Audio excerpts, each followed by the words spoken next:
Syaitanirrajim. Bismillahirrahmanirrahim. Assalamualaikum warahmatullahi ta'ala wabarakatuh.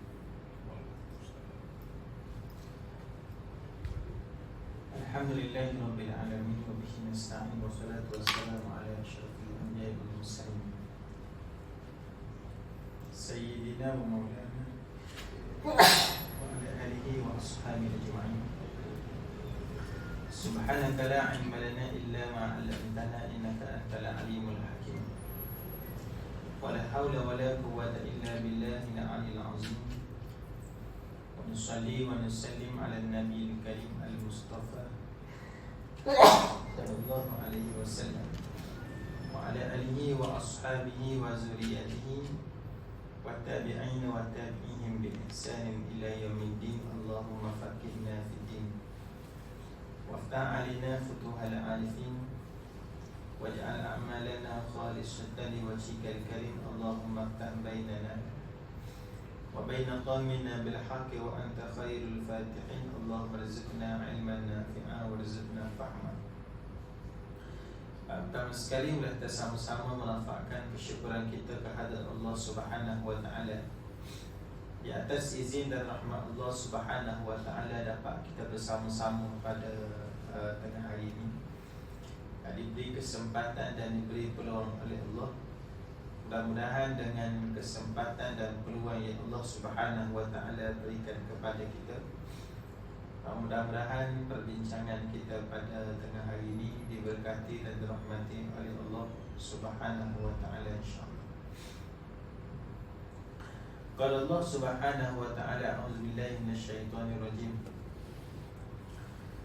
Wa qala al-maliku inni ara sab'a baqaratin simani ya'kulhunna sab'un ijaf wa sab'a sumbulatin khudrin wa ukhra yabisat.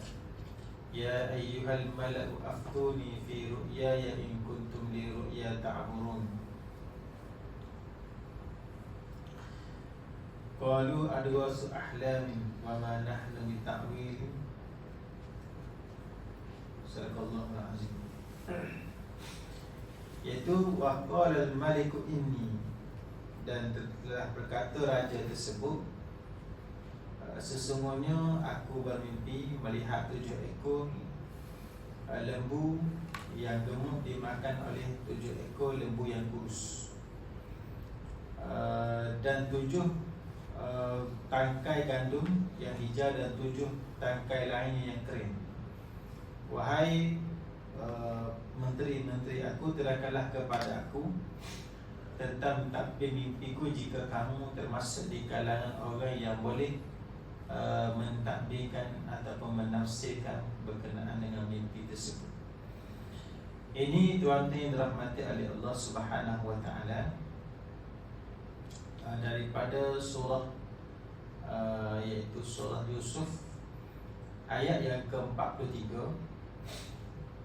yang mana dalam surah Yusuf ini dia dah masuk pada fasal-fasal di mana iaitu raja kepada Mesir pada waktu tersebut telah bermimpi dengan satu mimpi yang pelik, dan iaitu 7 ekor lembu yang gemuk telah dimakan oleh 7 ekor lembu yang kurus, dan juga 7 biji tangkai yang hijau dan 7 biji tangkai yang kering. Satu mimpi-mimpi yang bercampur aduk, yang menyebabkan dia menjadi sukar untuk ditafsir ataupun ditakbir oleh mereka-mereka yang bersama dengan raja pada waktu tersebut. Kalau kita melihat pada ayat ini, iaitu ayat di mana Allah Subhanahu wa taala menerangkan kepada kita, sebelum daripada ayat yang kalau kita baca pada ayat yang ke-41 dan juga 42, iaitu di mana ada 2 orang daripada pemuda yang bersama dengan Nabi Yusuf. Ini cerita berkenaan dengan Nabi Yusuf, yang bersama dengan Nabi Yusuf. Kemudian salah seorang dia yang selamat, seorang lagi dihukum bunuh oleh raja, kerana ada percubaan untuk membunuh raja pada waktu tersebut. Kemudian lepas daripada Nabi Yusuf mentadbir mimpi yang berjaya tersebut, kemudian Nabi Yusuf memberikan pesanan kepada yang berjaya tersebut. Nabi Yusuf kata, kalaulah kamu keluar nanti, kamu ingatlah, kamu sebutlah berkenaan dengan aku kepada raja kamu, iaitu raja yang memerintah Mesir pada waktu tersebut. Tetapi apabila pelayan tu keluar, yang selamat tadi keluar, menyebabkan dia lupa untuk menceritakan berkenaan dengan Nabi Yusuf kepada raja. Perkara ni berlaku, tuan-tuan, sehinggalah selama beberapa tahun. Bukan dalam setahun dua. Ada pandangan menyebut sehingga mana 9 tahun daripada pelayan itu keluar daripada penjara, sehinggalah mimpinya raja ni 9 tahun. Selepas 9 tahun barulah raja ni bermimpi. Bila kita baca pada ayat yang ke-42 ni, bila Allah memberikan mimpi kepada raja tersebut, itu bermakna bahawa salah satu di antara tanda yang Allah nak membebaskan Nabi Yusuf daripada penjara. Bila kita baca, kita tahu bahawa inilah optimis kita, bahawa inilah satu-satunya bibit-bibit di mana Allah nak mengeluarkan hamba dia yang tidak bersalah daripada penjara. Jadi Nabi Yusuf ni dia tidak akur dengan kezaliman dan juga kebatilan. Dia masuk penjara disebabkan fitnah. Orang bagi pilihan kepada dia, kalaulah kamu nak selamat, kamu kena ikut aku, ikut perempuan Al-Aziz, iaitu melakukan maksiat kepada Allah. Tetapi Nabi Yusuf dia tidak mengikuti kebatilan dan kezaliman tersebut, tetap berpegang dengan kebenaran. Walaupun dia di penjara, dia tetap berpegang dengan kebenaran. Orang yang pegang dengan kebenaran ni, satu masa Allah Ta'ala akan tunjukkan kebenaran tersebut.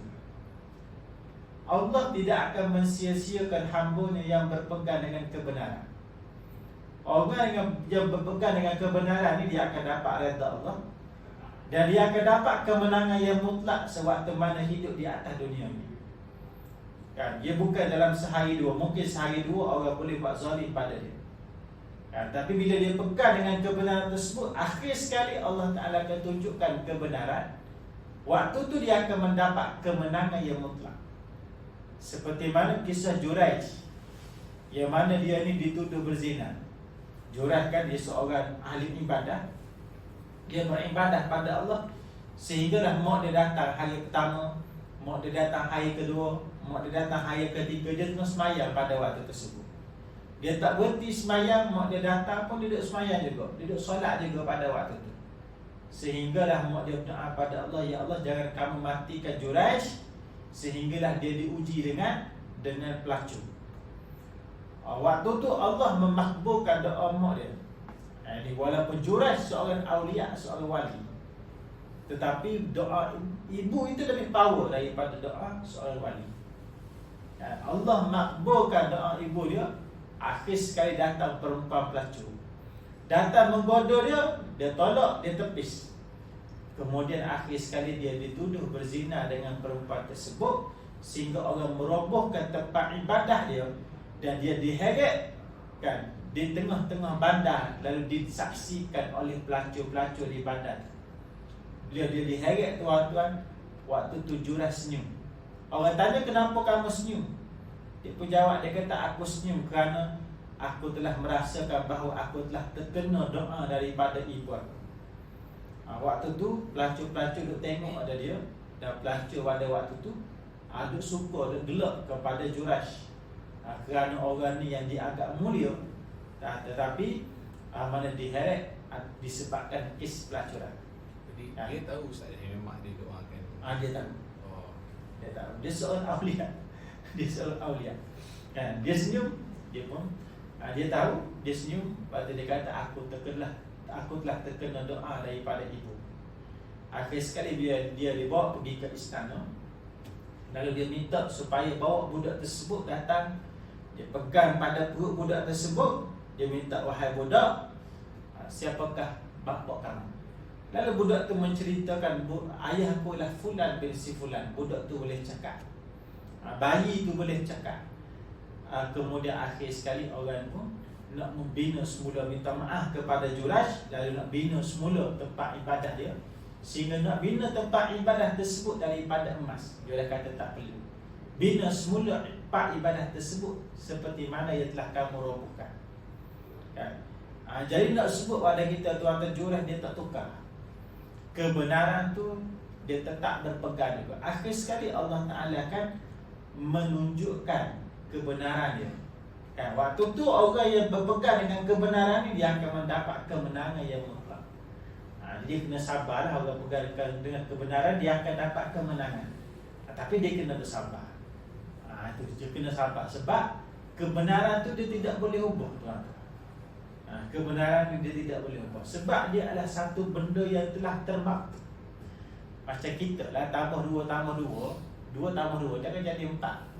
Kalau tiba-tiba seorang profesor datang 2 tambah 2, dia buat 5, dia buat formula 5, kan?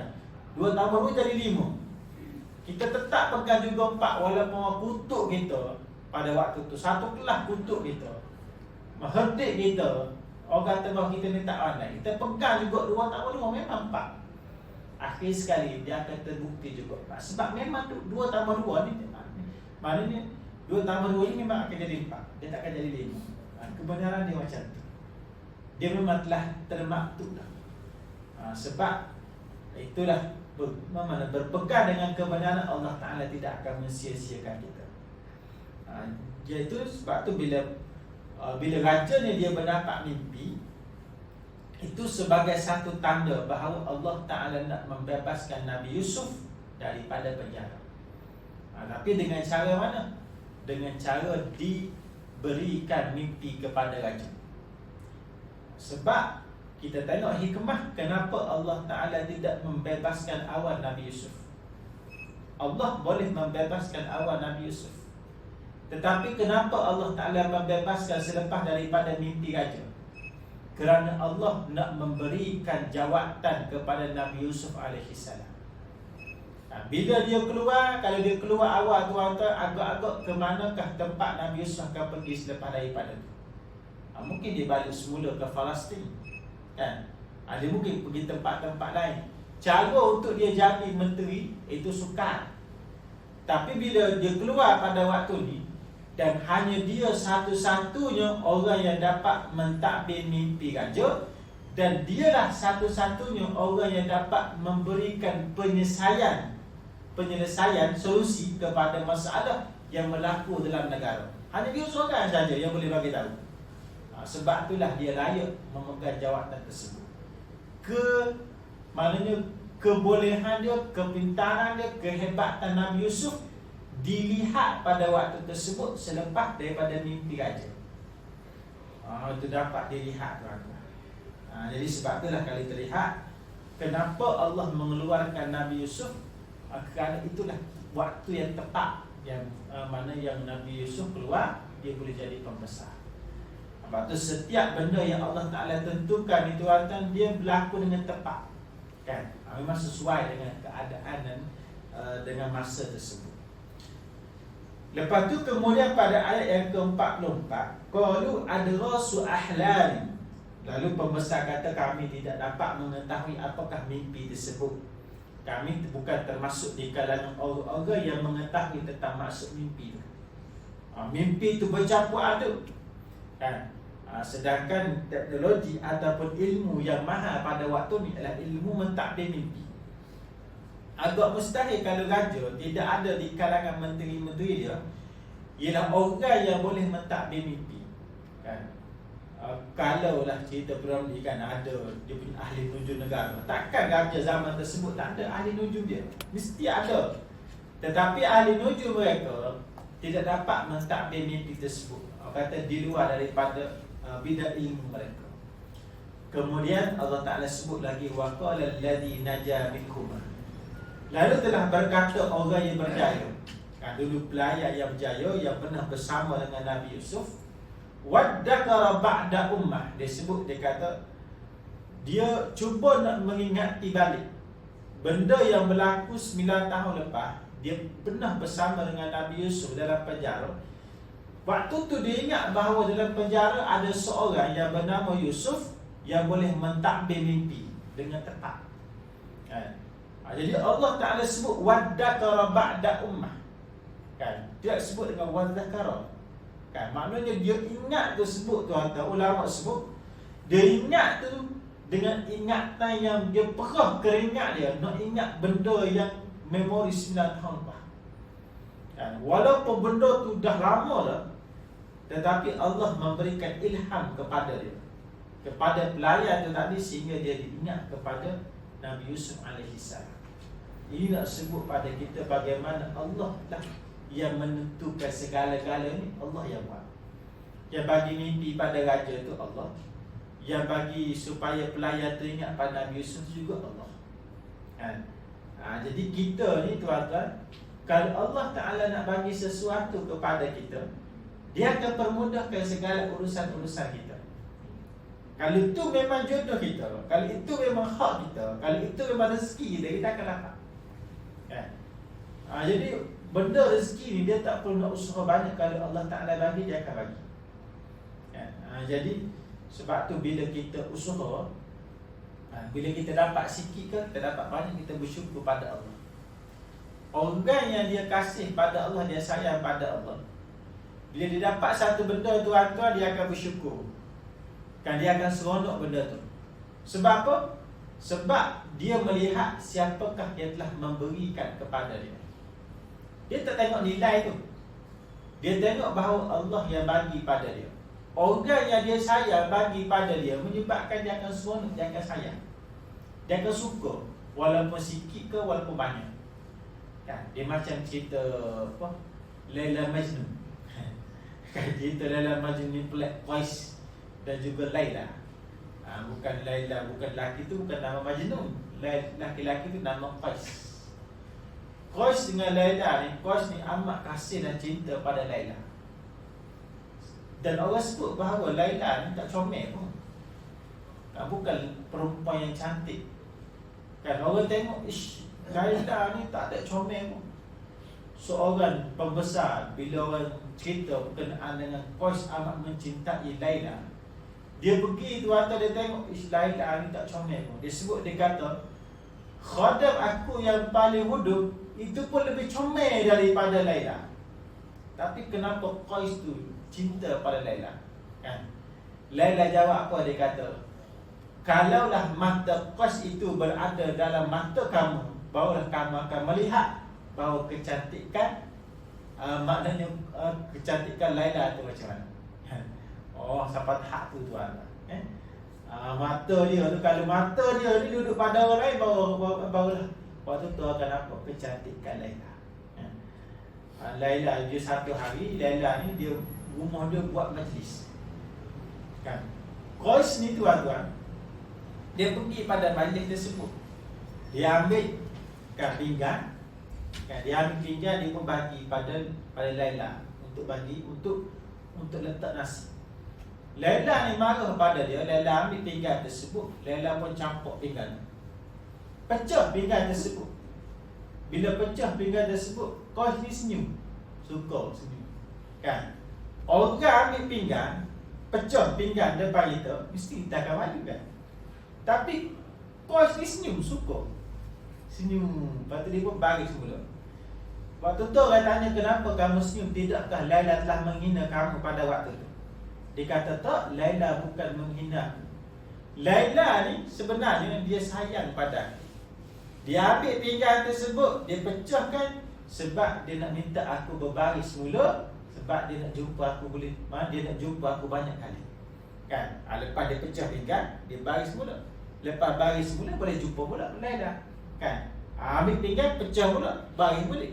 Kan? Itu nak sebut orang yang mampu cinta dengan macam tu tuan. Orang yang cinta pada Allah, dia akan buat benda yang sama. Kalau Allah Ta'ala bagi sikit pada dia pun, dia terima, dia suka. Bagi banyak pun dia suka.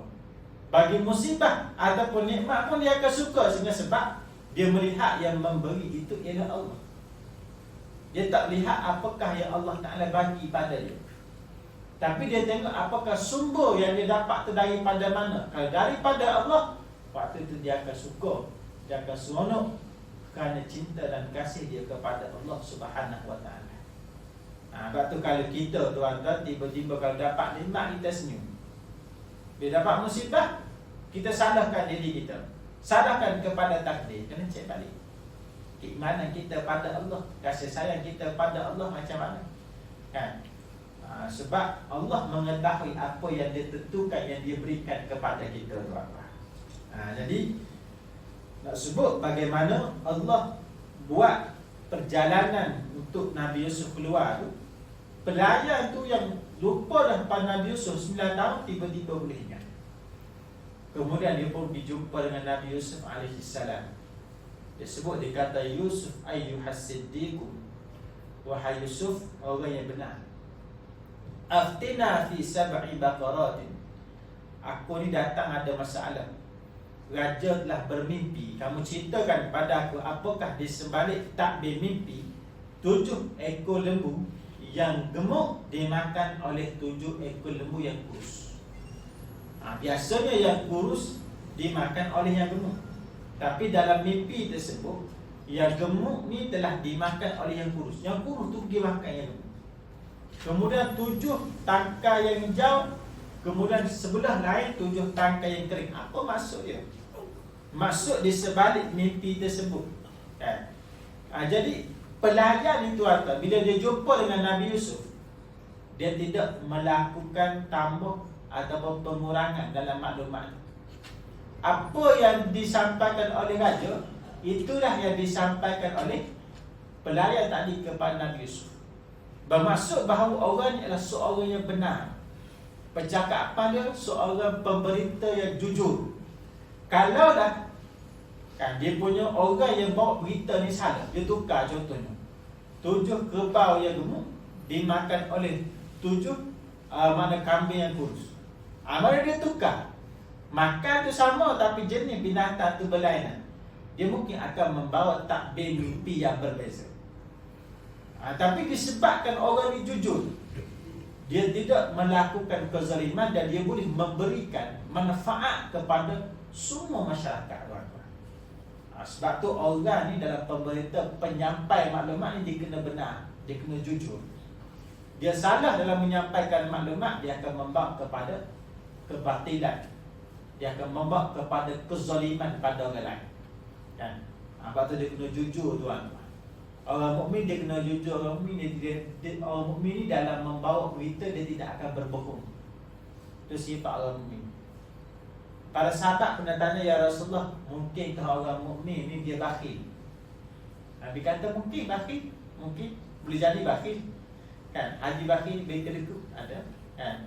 Kalau cikgu lain datang sini, bagi karet yatim. Kalau cikgu murni datang, oh banyak, kan?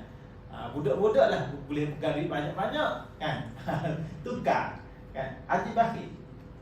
Tapi sahabat tanya, boleh jadi ke orang mukmin ni berbohong? Nabi kata tak.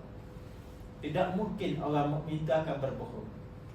Mana orang mukmin bila dia beriman pada Allah dengan iman yang benar, dia tidak akan melakukan pendustaan, kan? Tipu helah tu biasalah, kan? Ada, kan? Tauriah tu lain helah, kan? Tapi ada keadaan yang kita boleh berbohong. Contohnya dengan isteri. Sunat tuan-tuan. Contohnya isteri kita masak penat-penat, kan? Dia masak siakak 3 rasa, kan? Dia suruh kita cuba, kan? Dia kata dia masak daripada pukul 9 pagi, pukul 3 petang baru siap. First time try siakak 3 rasa. Dia pun minta kita try. Kita pun bila kita try, kita pun senyum. Sedap. Makan kali kedua, sedap. Wah, dalam hati tu kita saja yang tahu. Masya Allah, kan? Bubur berapa ni, kan? Tukar kau kicap ke, tukar, kan? Ada satu cerita, dia tertukar serbuk kunyit dengan serbuk kari, tertukar. Orang pun serbuk kari, dia beri bahan serbuk kunyit, habis tuan-tuan, kan? Tapi suami dia makan. Ambil hati, berbohong. Jadi berbohong, kata sedap. Dalam hati tu masya-Allah. Itu ada keadaannya boleh untuk menggembirakan hati isteri kita. Tapi bukan berbohong untuk kepentingan kita, kan? Untuk kepentingan kita habislah. Tak boleh. Tapi untuk kebahagiaan isteri kita, kan? Dan juga untuk nak menyatukan dua orang yang berbalah boleh berbohong. Dua orang ni A dengan B ni berbalah. Kita jumpa dengan A, kita kata si B tu minta maaf dengan kamu. Kita jumpa dengan B, dia kata si A tu minta maaf dengan kamu. Dia rasa bersalah, dia nak sangat berkawan dengan kamu. Jadi kita bohong tadi untuk menyatukan mereka. Saya pernah buat tuan-tuan sekali, memang jadi. Ada sekali saya pernah buat, kan? Memang jadi, orang tu akan berbaik. Disebabkan kita bukan melaga-lagakan, tapi kita menyatukan mereka. Jadi maknanya ialah pemberita ni dia membawa maklumat yang betul. Dia tak tambah dan dia tidak mengurangi. Dia sebut, dia kata, wahai Yusuf, kalau kamu ceritakan kepada aku akan balik kepada masyarakat dan aku akan maklumkan kepada mereka apakah yang dimaksudkan oleh mimpi tersebut. Nabi Yusuf tuan-tuan bila mendengar berita mimpi yang dialami oleh raja, dia tahu apakah yang dimaksudkan dengan mimpi tersebut. Apakah yang akan dialami oleh masyarakat dan rakyat di negara Mesir pada waktu itu. Sebab itu kesan dia macam mana? Apa yang perlu rakyat Mesir buat pada waktu itu, kan? Dia tahu apa yang perlu dia buat. Sebab dia seorang Nabi, Allah memberikan ilmu langsung kepada dia. Walaupun dia bermula daripada kecil, kan, dibuang oleh saudara dia, kemudian dia menjadi maknanya hamba di rumah Al-Aziz, kemudian dia masuk dalam penjara. Tak ada pembelajaran secara formal, tapi dia mampu menjawab soalan-soalan dan mampu memberikan solusi dalam hal pentadbiran negara. Boleh jawab isu ekonomi tuan-tuan, walaupun dia tak pernah belajar. Ini nak menunjukkan bagaimana ilmu yang Allah berikan kepada Nabi Yusuf. Nabi Yusuf bila dia dapat ilmu tuan-tuan, dia tidak menyembunyikan ilmu tersebut. Itu yang pertama. Yang kedua, dia tidak meletakkan syarat untuk memberikan ilmu kepada orang lain. Kan dia dalam penjara pada waktu ni, bila orang tanya dia tak minta, dia kata boleh aku bagi tahu kepada kamu apa maksud mimpi ni, sebab ini mimpi diraja. Itu peluang dia nak keluar daripada penjara. Tapi Nabi Yusuf dia tidak meletakkan syarat. Dia tak letak syarat, dia kata boleh aku sebut kepada kamu apa maksud mimpi, tapi keluarkan aku daripada penjara terlebih dahulu. Tidak meletakkan syarat. Nabi Yusuf nak ajar pada kita tuan-tuan, dalam buat kebaikan jangan letak syarat. Buatlah kebaikan dengan bersungguh-sungguh, kan? Jangan tengok kalau orang ni bukan daripada kalangan tim aku tak nak tolong. Contohnya yang pegang tampuk bahagian ni, contohnya bahagian pentadbiran, bukan daripada tim kita. Walaupun kalaulah kita nampak kekurangan, kita tahu solusi dia, tapi kita tak bagi tahu kepada orang tersebut sebab dia bukan daripada tim kita. Sebab apa? Sebab kalau kita bagi tahu pada dia tidak memberikan mileage kepada kita, kan? Orang akan nampak dialah yang buat, dialah yang bagi carangan, dialah yang hebat, dialah yang berjaya. Kita orang takkan nampak. Sebab tu kita tak nak tolong, sebab dia tak memberikan mileage kepada kita. Nabi Yusuf tak ajar je tu. Buat kebaikan jangan melihat kepada, jangan tengok kepada makna kesan ataupun apa manfaat yang kita dapat. Sebab itulah ilmu ni dia ada amanah dia, kan? Ilmu ni dia mesti disampaikan kepada orang. Ada tanggungjawab tuan-tuan. Bila kita dapat satu ilmu, kita ada tanggungjawab yang perlu kita laksanakan. Bila Allah bagi kebenaran pada kita, kita perlu menceritakan kebenaran tersebut pada orang lain. Kalaulah kita menyembunyikan kebenaran pada waktu tu, kan, kita akan mana dia akan membawa kezaliman pada orang lain. Kalaulah Nabi Yusuf menyembunyikan apakah maksud di sebalik mimpi, apa terjadi kepada Raja Mesir, kerajaan Mesir, dan juga rakyat Mesir pada waktu tersebut, dalam keadaan mereka tidak mengetahui apakah yang bakal mereka hadapi pada tahun-tahun yang mendatang.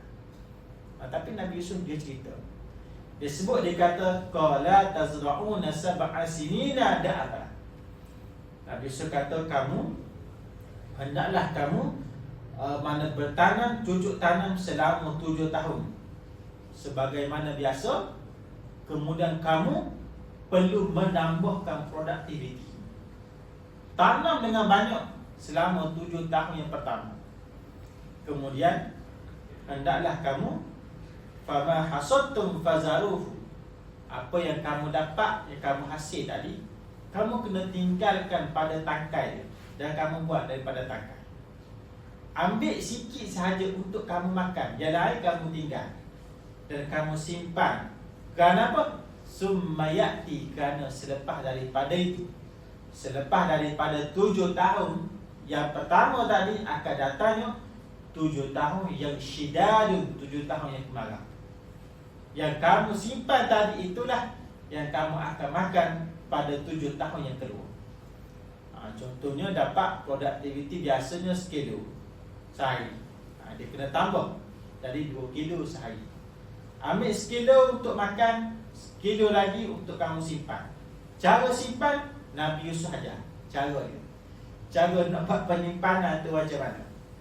Bukan dia cerita, okay, kamu akan mengalami 7 tahun yang subur, 7 tahun yang kemarau, kemudian barulah akan bebas. Tak, dia bukan cerita maksud saja, tapi dia cerita apakah yang perlu kamu lakukan untuk pastikan kelangsungan hidup selama 7 tahun yang kemarau tersebut. Jadi dia cerita tuan-tuan. Ini sistem bagaimana seorang Nabi mengajar kepada kita, kan? Jadi buat kebaikan tu untuk mendapatkan redha daripada Allah, kan? Jadi 7 tangkai gandum tersebut bila dia simpan, tak buang daripada tangkai, biji tu tak buang daripada tangkai, dia boleh simpan lama. Jadi 7 tahun pertama subur, 7 tahun yang kedua simpan. Kemudian lepas daripada 7 tahun yang kedua, yang kemarau tu, sumayati min ba'di dzalika 'am, kemudian akan datang selepas daripada tu tahun yang subur, yang kamu akan dapat memakan hasil daripada tanaman-tanaman yang kamu telah lakukan. Jadi Nabi Yusuf ajar kita, bila kemarau, bila berlaku krisis, apa yang perlu kita buat? Waktu ni Mesir pada waktu ni ialah negara yang ada emas, kan? Tengok Fir'aun banyak emas dia, kan? Tapi Nabi Yusuf tak sebut 7 tahun yang kemarau kamu kena simpan emas banyak-banyak. Kenapa? Kerana daripada emas tu kamu boleh beli makanan, kan? Nabi Yusuf tak sebut macam tu. Tapi apa yang Nabi Yusuf sebut ialah kamu kena simpan makanan, bukan emas, tapi simpan makanan. Tu sebab Mesir ni dia bergantung kepada sungai Nil. Kalau sungai Nil tu kering, maka hasil tanaman dia tak akan ada, payah. Jadi 7 tahun yang kering tu, kemarau tu, ialah sungai ni akan kering, tanah akan jadi gersang. Kisah ni nyata tuan-tuan, 7 tahun yang kemarau ni kisah ni nyata. Sehingga kita dapat melihat catatan orang zaman dulu berkenaan dengan 7 tahun yang kemarau tu, dicatat pada batu. Pernah kru jejak Rasul dia pergi ke Mesir, lalu menunjukkan tempat di mana ada catatan berkenaan dengan 7 tahun yang kemarau, kan? Jadi Yusuf ajar kita, kalau kita ada emas tuan-tuan, belum tentu kita boleh makan, kan? Tapi kalau kita ada makanan, insya-Allah kita boleh makan.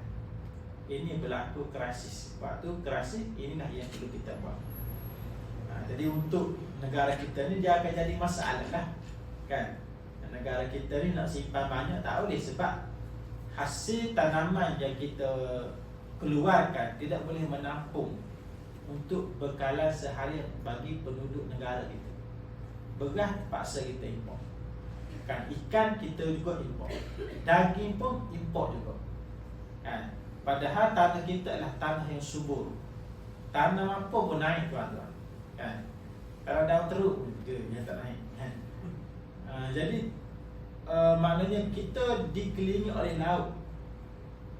Kita ada maknanya lembu-lembu yang banyak kan, tapi hasil untuk bekalan sendiri tak boleh, tidak mendatangkan hasil yang banyak kan.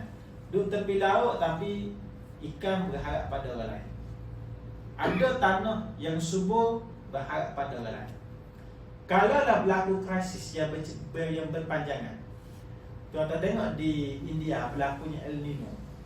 El Nino ni memang orang nak jaga daripada dulu lagi bahawa akan berlakunya El Nino. Awal tahun ni orang akan dah jangka bahawa akan berlaku El Nino. Bila orang jangka tuan-tuan, bila El Nino dia akan berlakunya krisis makanan. India dia tidak ekspor dia punya gandum dia. Dengan sebab apa? Dengan sebab berlakunya musim kemarau yang panjang tempat dia, kepanasan. Jadi hasil tanaman gandum dia untuk negara itu. Jadi kalaulah contohnya kemarau yang berlaku di kawasan-kawasan di sekitar negara kita, tambah pula kalau negara-negara yang kita import berat tiba-tiba tak nak ekspor tuan-tuan, agak nak makan apa kita cekecok kan, itu masalah. Jadi kenalah cari solusi, kena seimbangkanlah dari sudut perindustrian dan juga pertanian. Ada kawan sebut bahawa kalau di Jepun hasil tanaman di Jepun berat contohnya, kalau rakyat mereka yang tanam dibeli mahal oleh kerajaan kerana untuk menggalakkan proses penanaman bagi beras, makanan-makanan ni dia sumber untuk pastikan kelangsungan hidup.